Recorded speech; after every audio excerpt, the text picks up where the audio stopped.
Good morning, students. Today, in this series of lectures, we are going to take up the next chapter entitled A Cup of Tea, composed by Katherine Mansfield. Katherine Mansfield was the pen name of Kathleen Mansfield Murray. She was a prominent modernist writer who was born and brought up in New Zealand. She wrote short stories and poetry under the pen name Katherine Mansfield. When she was 19, she left colonial New Zealand and settled in England, where she became a friend of D.H. Lawrence, Virginia Woolf, Lady Ottoline Morrell, and others in the orbit of the Bloomsbury group. Mansfield was diagnosed with pulmonary tuberculosis in 1917 and she died in France aged 34. Catherine Mansfield owed a considerable literary debt to the short stories of Chekhov, Anton Chekhov, Russian writer. She greatly admired Chekhov. Her genius is held almost equal to that of Chekhov. Her work has strongly influenced recent writers of the short story, particularly in the use of the critical moments as a device for narration. She writes in a flowing, racy style, bringing a great deal of the dramatic realism in her technique, like that of the French short story writer Maupassant. The end of her stories takes the readers by surprise. The present story, A Cup of Tea, is one of the most popular stories of Catherine Mansfield. Because of the impressionistic technique of her stories, she was regarded as a follower of Chekhov. This story is the psychological study of Rosemary Fell, who is a woman of upper class. She is a snob who takes pride in showing off her riches and love of art. Dear students, snob is a person who makes show of one's superiority. That is social superiority. That is snobbery. One winter evening, a poor girl asked her to give her money to buy a cup of tea. Rosemary took her home in her car to give her tea. She was extra kind to her, fed her with her own hands. Rosemary's husband, Philip, returned home and understood that this girl was a pickup. He wanted to get rid of this girl, but Rosemary wanted to help her by keeping her in her house. Philip simply said to his wife, "She is absolutely lovely. I was bowled over when I came into your room just now." This was to arouse her jealousy. She spent half an hour for her fresh makeup. She asked her husband in a fit of jealousy, "Am I pretty?" Catherine Mansfield shows that whatever the status, a woman is a woman after all. She is weak and jealous, in spite of her desire to appear differently. Let's take up the story and discuss what is contained in this story. The story A Cup of Tea, written by Catherine Mansfield, is about an upper class woman. She is a snob and takes pride in showing off her riches. She is not beautiful, but she looks pretty with her youth, brilliance, and love of exquisite dress. In her parties are invited important people and artists. Her name is Rosemary Fell. She has been married 2 years and has a lovely son. Her husband Philip loves her passionately. They are rich If Rosemary wants to shop, she goes to Paris as easily as people in London go to the most fashionable shopping centers of Bond Street. If she wants to buy flowers, her car stops in front of the perfect flower shop in the Regent Street.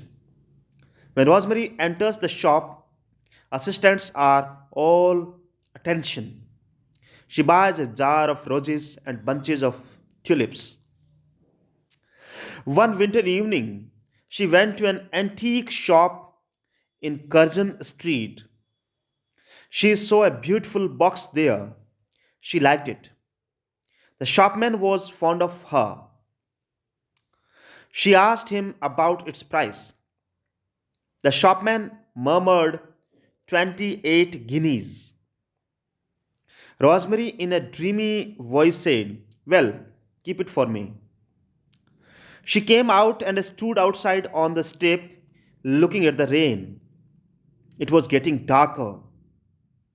The lamps looked sad. Sad were the lights opposite.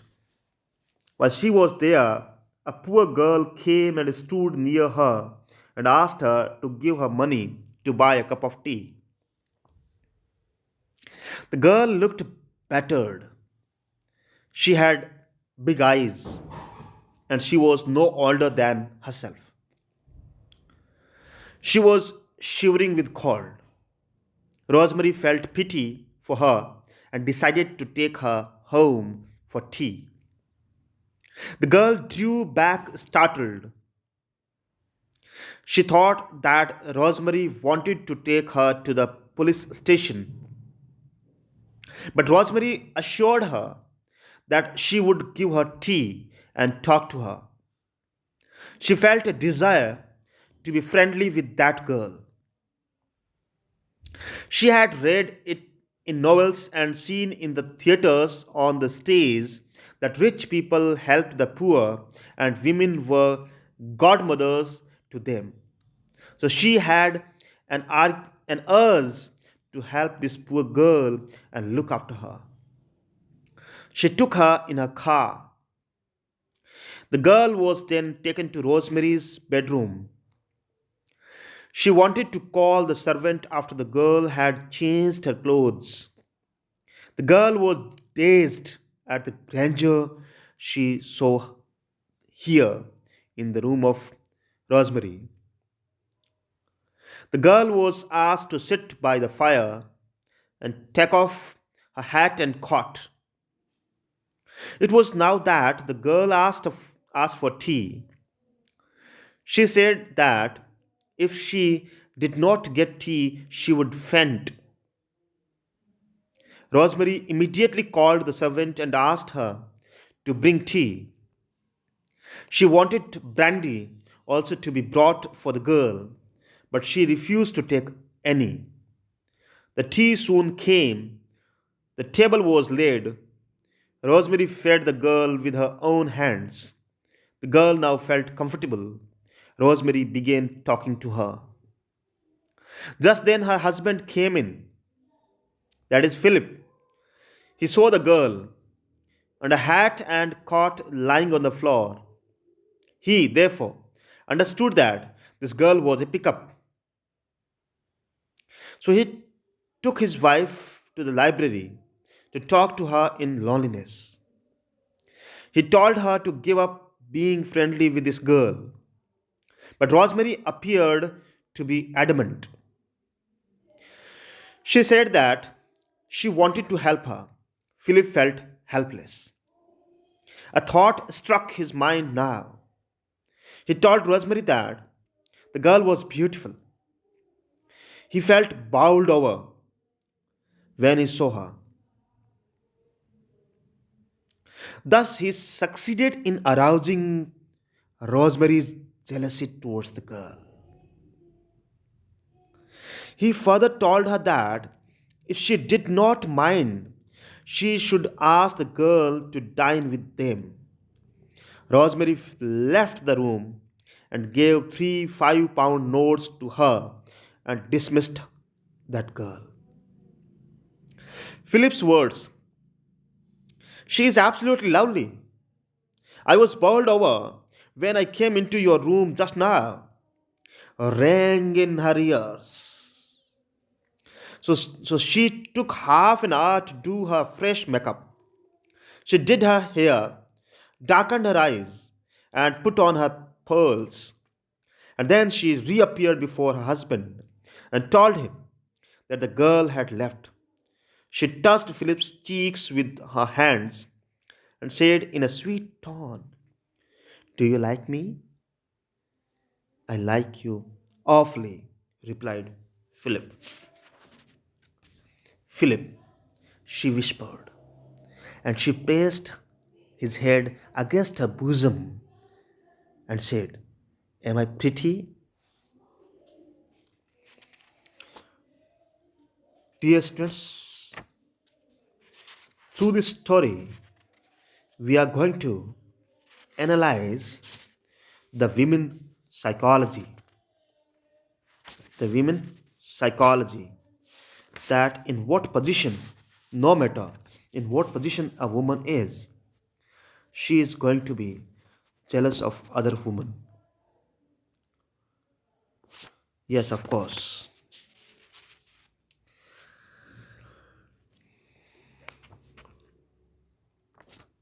That's all for today, and have a nice day.